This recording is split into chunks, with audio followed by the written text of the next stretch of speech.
Welcome. We're about to explore a single virus with a remarkable dual identity. It begins as a near-universal childhood rite of passage, then retreats into our nervous system, lying dormant for decades, only to potentially re-emerge as a source of debilitating pain. This is the story of the Varicella Zoster virus. Okay, so here's our game plan. We'll start by unpacking VZV's dual identity. Then we'll get into how we actually identify it in the lab. After that, we'll cover treatment strategies, zoom out to prevention and public health, and finally, we'll tackle the serious complications that make this virus a lifelong concern. So, first things first, to really get a handle on VZV, you have to understand its two completely different presentations. Think of it as a classic case of Dr. Jekyll and Mr. Hyde, but in the microbial world. At its core, VZV is a member of the alpha herpesviricidae subfamily, and like its cousins, it has a signature move, the ability to establish a lifelong, latent infection inside our nerve cells. This one biological trick is the entire reason it's able to cause two completely different diseases, often decades apart. And here is that dualism right here. First, you've got varicella, what we all know as chickenpox. That's the primary infection, super contagious, with that classic widespread rash. But after that's over, the virus doesn't just leave. Oh no, it retreats, hiding out in our sensory ganglia, just waiting. Then years, maybe decades later, it can roar back to life as herpes zoster, or shingles, a painful, localized rash that follows the path of a single nerve. You know, the progression of a chickenpox rash is one of the biggest clinical clues we have. A key feature is that you'll often see lesions in all of these stages at the same time. It kicks off with these flat red spots, the macules. Then they become raised bumps, or papules. Next, they turn into those classic fluid-filled vesicles, which are often described as looking like a dewdrop on a rose petal. And finally, once those vesicles pop and crust over, the patient is generally not considered infectious from those specific spots anymore. Okay, so a classic rash can be pretty easy to spot from a mile away. But what about atypical cases, or when the patient is at really high risk for complications? Then we need definitive proof. So how do we hunt down our viral culprit in the lab? So let me ask you this. You've got a patient with active lesions. What's going to be your go-to test? The one that gives you the fastest, most sensitive, and most specific answer to confirm that VZV is the cause. Yep, it's polymerase chain reaction, or PCR. This is our undisputed gold standard. You just swab the fluid from an active vesicle, and it gives you the highest possible diagnostic yield.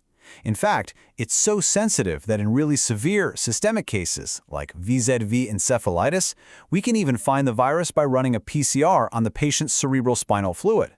That's powerful. Now, serology is another tool in our arsenal, but, and this is a big but, it's used for a very different reason. By looking for antibodies in the blood, IgG for long-term immunity from a past infection, and IgM for a more recent one, we can figure out if a person is immune or not. But it's absolutely crucial to remember, this is not the test for diagnosing an active rash in front of you. For that, PCR is king. All right, so we've confirmed the diagnosis. Now what? How do we treat it? Well, this is where things get really nuanced. This isn't a one-size-fits-all situation. The strategy changes, and it changes dramatically depending on the patient and which version of the disease we're looking at. This table right here shows you just how critical that tailored approach is. For your average healthy adult who gets shingles, oral valacyclovir for 5 days usually does the trick. But now, look at the immunocompromised patient. We immediately escalate to intravenous acyclovir. Why? Because the risk of the virus spreading throughout the body, disseminating, is just way too high, and IV therapy ensures 100% bioavailability. It's a similar story for a pregnant person with chickenpox. We treat aggressively to protect both the mother and the fetus from really serious complications. And when it comes to kids, the stakes are even higher. I can't stress this enough. You never just use a scaled-down adult dose. Children are not little adults. Their entire physiology, from how their kidneys clear drugs to how they metabolize them, is fundamentally different. Dosing has to be meticulously calculated based on specialized pediatric formularies to be both safe and effective. Okay, we've covered treating the individual. Now let's zoom out to the 30,000-foot view. Let's talk about the population level.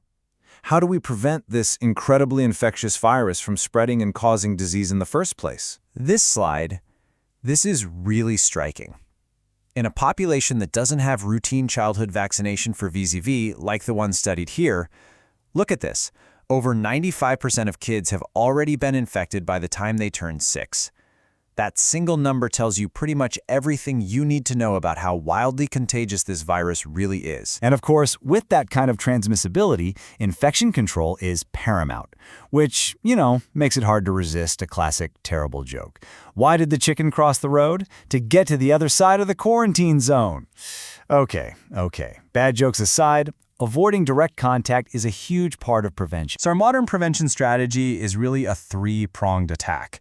First, and our most powerful weapon, is vaccination. We have vaccines to prevent primary chickenpox in kids and others to boost immunity in older adults against shingles.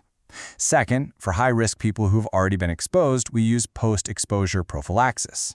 And third, it comes down to good old-fashioned infection control, like rigorous hand hygiene and isolating patients in hospitals. Now, when we talk about using that post-exposure prophylaxis with something called Varicella Zoster immunoglobulin, or VZIG, timing is everything. This isn't for just anyone. It's reserved for really high-risk people who've been exposed, like a pregnant woman who's not immune.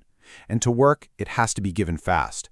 The ideal window is within 96 hours, 4 days, of exposure, though there's maybe a little benefit out to 10 days. After that, the ship has sailed. And finally, we have to address what happens when a VZV infection goes sideways, when it becomes more than just an uncomfortable rash.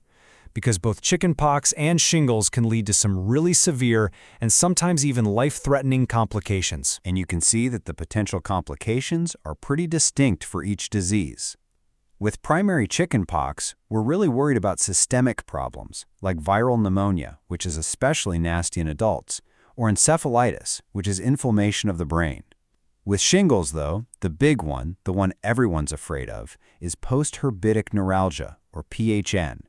This is debilitating nerve pain that can become chronic, lasting for months or even years after the rash is long gone. And this all leads us to this final provocative question. Is VZV just a common childhood illness we all get and get over, or is it a lifelong latent threat that hides inside our bodies? Well, as we've seen, the answer is, of course, both. It's a rite of passage that becomes a lurking adversary, and it is this very dual nature that continues to make the Varicella Zoster virus such a significant and truly enduring clinical challenge.